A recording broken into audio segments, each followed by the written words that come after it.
Hey gang, today I wound up taking some time to go through my firearms. There were a couple I haven't pulled in a while. One in particular is my old Browning. I've owned it probably longer. It's older than my kids, and I hadn't fired it in at least a year, maybe more, probably 2 or 3 years. So I decided I was going to pull it out, uh, verify zero, remember how to take it apart, and then test fire it on the range.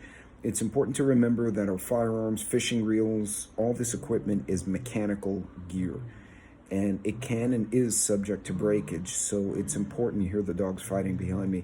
It is important to take the time to refamiliarize yourself with each pew you may have. Also, to make sure it's in safe operating condition, it is still zeroed properly, it still feeds ammunition properly, it still chambers properly, and you can tear it down and you remember how to tear it down because it is perishable. You will forget that kind of stuff. It's important because you think about it, you don't want to pick up a firearm in an emergency and it malfunctions, or even worse, it catastrophically fails and results in an injury. So don't forget those little things, because those kind of things, being able to tear it down, being able to use it, being able to, especially if it's any kind of defensive firearm, that's something that can definitely a perishable skill. You go with a deer rifle, you check it once or twice a year. It's rather simple. You wait for the deer to appear and you shoot it. Something you may be drawing from concealment, shooting at a moving target, or if you have an emergency in the woods and a pig comes out at you while you're hunting something else and they try to attack, you don't want to find out your weapon doesn't work right or you've forgotten how to use it at the worst possible time. So I'm going to share some things in this video that I did on the range. This is kind of a shorter video. Just wanted to share some thoughts about what I'm doing and how I'm setting things up, and a few of the other things I look for.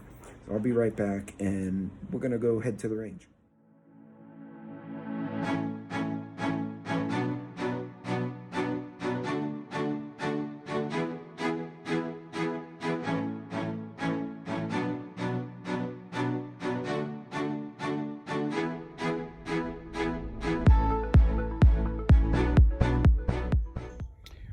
So folks, make sure you take some time not only to practice with your pews, maintain them, and also make sure they're sighted in. I actually showed up at the range for the long distance shooting and did not have a long distance target. I actually had a tactical target, which is a silhouette of a dude. That's not suitable for this. So I got my old Browning out. This rifle's older than I think all of my kids except for the oldest one.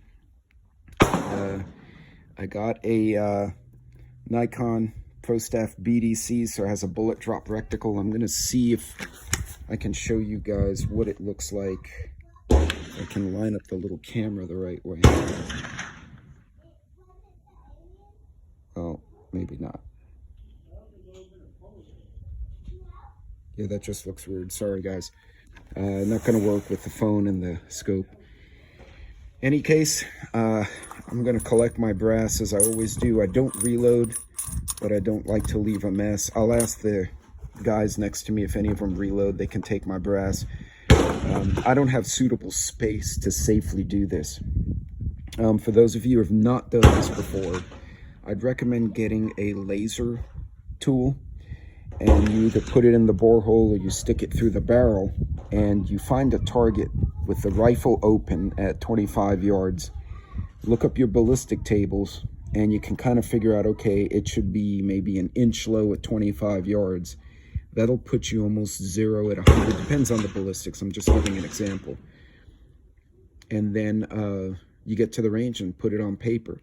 So my group was a little bit high left. I dropped it by 2 clicks, or about a ½ inch at 100 yards. I'm now dead on in elevation. I'm a little left on windage, so I just made another correction. I had sighted it in before, and then my son messed with it, so I just wanted to verify.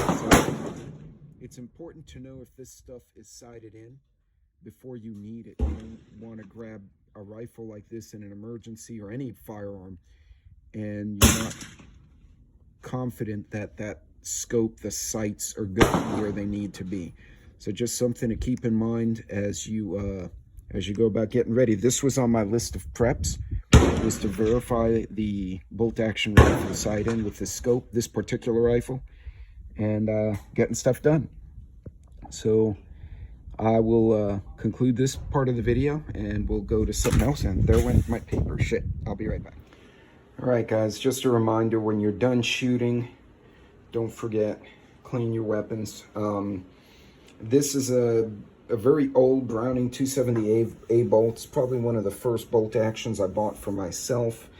So I mounted, as I mentioned on the range, I mounted a Nikon Pro Staff. This is a bullet drop compensated. So if you, I don't know if they're still making them, but at the time you could go to the website, put in the caliber and weight of bullet, the distance you're zeroing at, where you want to be zeroed. In other words, if you have a 50-yard range, but you want a 100-yard zero, where to shoot it at 50 to get a zero at 100. Everything was online. You could go online and just kind of calibrate it out. And like I mentioned in the video, I put the laser in the front. I got it zeroed an inch low at 25. That put me on paper at 100, and then I just adjusted from there. It's a box mag that's hinged, 5-round magazine of 270 Winchester. It's a straight Mauser style bolt. Oops, I'm trying to do this one-handed. Mauser style bolt, and other than that, it's got, I think it has a 6-7 pound trigger pull. It's not modified. Safety on the rear, and loaded and cocked indicator here, so when you pull the trigger, oh, not like that, and it pops in. I did raise the sights a little bit, as you can tell. You can see that I raised the mounts a little bit just to get it a little higher. I didn't like it was a little too low for me. I'm not sure if I like the way I did it, but it hit the target, and I was getting groups, and I didn't have a good rest, so I was kind of air shooting it, but I was getting a 2-inch target group at 100 yards with a crosswind, so not too bad. It certainly zeroed. This one in particular came with a little came with the strap, so, or the sling. So yeah, nice piece of machinery. Again, this is probably 24 years old, maybe more, and yeah, it's a great rifle. I'd recommend everybody, whether you're an outdoors person or not, you may want to have at least one good bolt action rifle. If you can't get your hands on or handle a shotgun, a bolt action rifle is definitely never going to give you a lot of problems. It's super reliable. The proof's in the pudding. You look at all the old Mausers and Nagants out there. The design is very simple. The calibers typically are very powerful, and it's just a good all-around outdoors rifle. Now, it is heavy, and obviously you have limited rate of fire and limited capacity because of the nature of the design. But yeah, I thought I'd share that with you. Again, make sure you take that time to, you know, sight in your weapons. If you haven't pulled it out of the safe, I haven't shot this in at least a year. Pull it out, verify your zeros, make sure everything works, make sure you remember how it works, and then tear it down after. Give it a cleaning, and make sure that you remember how to clean it properly, because you'll forget. They're perishable skills.